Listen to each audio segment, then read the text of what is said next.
Bantu baseNingizimu Afrika sanibonani, ngiyacabanga ukuthi niyaphila nami ngiyaphila.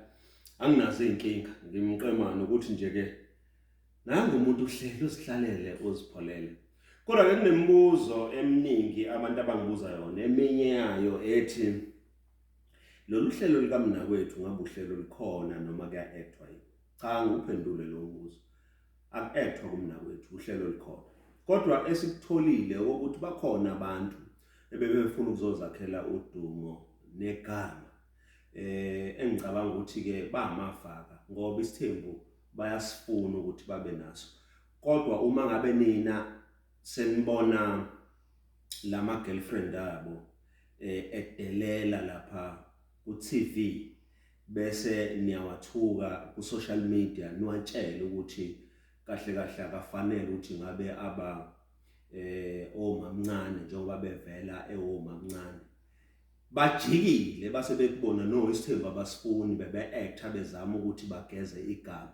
Yileso sizathu nje esenze baqashula amaketanga bahamba bebhala emaphepheni besho yonke into abacabanga ukuthi bekufanele bayisho. Kodwa mina ngesikhathi ngihlangana nabo ngibabuza bathe kumina msele usifuna isithembu. Futhi abanye babo bengibabona for the first time ngingakaze ngikwazi ukuthi ngihlangane nabo. And iqiniso esingeke sikwazi ukulibalekela ukuthi lamantombazana abawalethile kumnakwethu nami mangiwabheka amanye awo akafanele ukuthi angaba amakhosikazi. Ubuhlaza abenzile ayadelela, ukungaziphathi kahle ngendlela, ukungabaza abanye abantu. So lezo zinto ezinjalo and amanye ngigcine sengithola ukuthi hawu adakwa na utshwala adla utshwala. So lezo zinto ezinjalo vele ziyenza ukuthi singakwazi ukuya phambili njengabantu ngoba umuntu uya lapha ngezinye inhloso ezingafanele.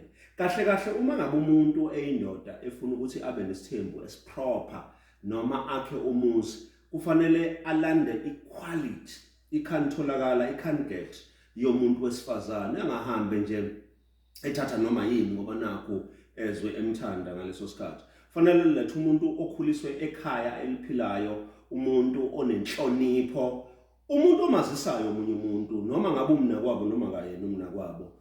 Akusizi ukuthi ngilanda umuntu ozoba idungamuzi azobhidliza umuzi ngoba umuzi lo usetshenzelwa kanzima. Umuzi akona into ovela ulale uvuke bese uthi hey namhlanje sengizoba nomuzi ungazange usebenze. Ufuna usebenze kanzima uzikhandle ngoba mangabe ungazikhandli leyo nto ayilunganga.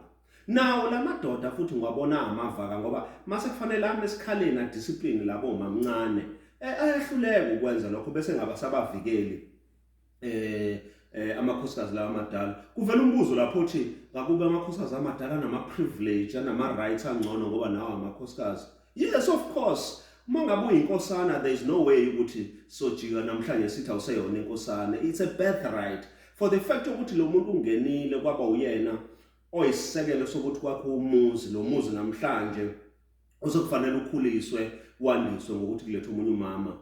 Obviously there is no way ukuthi sizothi niyalingana. Nizolingana kanjani when we have a person esiwakhele phezulu kwakho umuzi ngoba mangabe umuntu ewundlunkulu umamdala usuke senezinto azisacrificeile wanikela ngoqobo lwakhe ukuthi kwenziwe lo muzi and lo muzi lo ubungeke uze wakheke lo muntu lo engazange avume for the fact ukuthi namhlanje sesiyafika sesomcela ukuthi akube khona umunye unkosikazi. Akuyona into encane leyo to you and other people. Ungabonakala ngathi into encane leyo engenamsebenzi ngoba kucatshanga ukuthi hayi uvele walala wavuka kwase kwenzeka umuzi kanti nowazange kube njalo. Into ethatha eside isikhathi eyisebenza ezama ukuyilungisa ngoba wonke umuntu ozoba nomuzi kufanele anikele uqobo lwakhe aphinde anikele nangayo yonke into anayo ukuze wenzeke umuzi. So lezo zinto ke singeke namhlanje sijike sithi no azisasho lutho.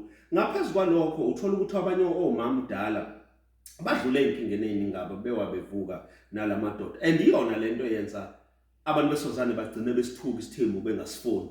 But kukhona umunye umbuzo futhi engutholile othi ngakube mangabe uzoba nesithembu uyasidinga imali. Oh madoda, bayidinga phela imali ngoba ngaphandle kwamali singenze njani? Kunzima.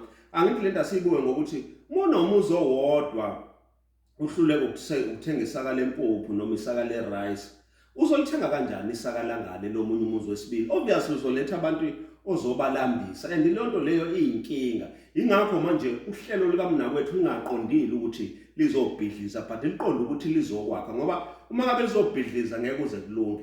And ngaphezulu kwalokho, uma ngabe leyo nto ingenzeki ngendlela okuyiyona, vele ziningi inxushunxushu ney'nkinga esogcina siphezu kwaso sabantu. Sizogcina sakha amakhaya azobhidlika, sizogcina sakha amakhaya azoba ney'ntandane, sizogcina sakha amakhaya azoba nobaba bengekho baba. Zonke iy'ngane ziney'dingo namakhosikazi aney'dingo. Uma ngabe-ke wena uyindoda ungakwazi ukuprovide iy'dingo zalelo khaya, awungitshele-ke ukuthi uzoba kanjani-ke nomuzi wesibili. Vele isithembu ngeke uzobe naso. Kusho ukuthi uzogcina nje ugcugcwa, uhamba uhlala umuka nemithwalo. But ngithi amadoda akafunde ukuzethemba nokuqina ukhakhayi kwenzela ukuthi le mizi yakheke.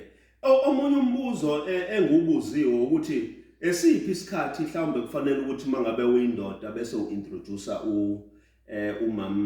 umamncane. Yazi angazi ukuthi esiphi isikhathi. There is never a right time mangabe uzoganwa, noma ngabe umthathe namhlanje uintroduce omunye kusasa, bazothi ungakamhlalisi. Uma umlindisa 5 years bazothi bese vele sibone ukuthi lo muntu ovela ungamfuni. Uma umlindisa 20 years bazothi vele usamfuni. So there is never a right time. I think isibindi uyabulala, isibindi uyaphilisa. Ilokho engingakusho kuzokwazi ukuthi ugcine usenzile isithembu ngendlela. Kodwa nangombuzo omkhulu esisabuzwa wona namhlanje, do men cheat?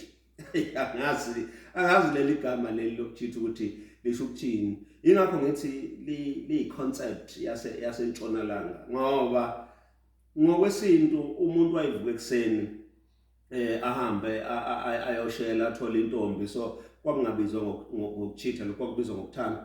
But angisho ukuthi in our days sekuvele izinto zishintshile ngokuthi sekunezifo, sekunemali, sekunama demands. There is so much. So abantu sebayasebenza, abanye abahlala emakhaya. So ngeke vele ulindele ukuthi abantu ke manje abanjalo baloke begcine isikhathi esifanayo nesa before. But ke ngiyama nje kutheni, kodwa leli gama for example mangabe indoda inesithembu, inaso already isithembu, uzothi leso sithembu sakhe ngokufebe, ngoba phela ukucheata kusho ukufeba. I don't understand ukuthi ke ngathiwa wakhe umuzi omkhulu kangaka nomuhle kangaka ngoba nakho nje uyacheata. Is something ekufanele sihlale phansi sibheke. But umnakwethu uwona as uhlelo uqonde ngokuzokwakha, uqondile ngokuzobhidliza. And kubalekile ukuthi thina abantu baseNingizimu Afrika embrace, silindele ukuthi out of it khona into engaphuma ikwazi ukusasa kusilekelele. Ingakho ngifuna ukuthi sonke mhlambe sicontribute. Ngifuna wonke umuntu ofuna ukucontribute lana kulolu hlelo akwazi ukungitshela ukuthi nako kufanele sikwenze nayo indlela kwenzela ukuthi sonke, all of us, sibe ne contribution esoyenza, ngoba masingakwenzi lokho sizophila impilo yamanga, ngoba bakhona obaba abaqonyiwe futhi banezingane lapho beqonye khona. Akhona futhi abantu besifazana, majority of women ibona abangitshela ukuthi bafuna ukungena esithembweni. Yeka lento abayikhuluma kunina mabefuna ukunijabulisa, kodwa bathi nathi kade sibambezelekile sinesikhathi eside, obaba bengasithatha abasithathe. Manje ke mina njengomseleko ngizothiniki, mina ngizokwakha nje isizwe, ngibuyisele yonke into. Kusho ukuthi ke ngenye indlela ngizama ukuthi ke asizameni sonke. I want to challenge each and every person okhona eNingizimu Afrika ukuthi make your contribution, submit your contribution as I'm speaking to you manje. Ungitshela ukuthi baba umseleko ngifuna u1, ngifuna u2. If I can get abantu abaningi benginikeza izimvo zabo, I'm sure ikhona into which we can build and we can take forward as a nation. Thank you.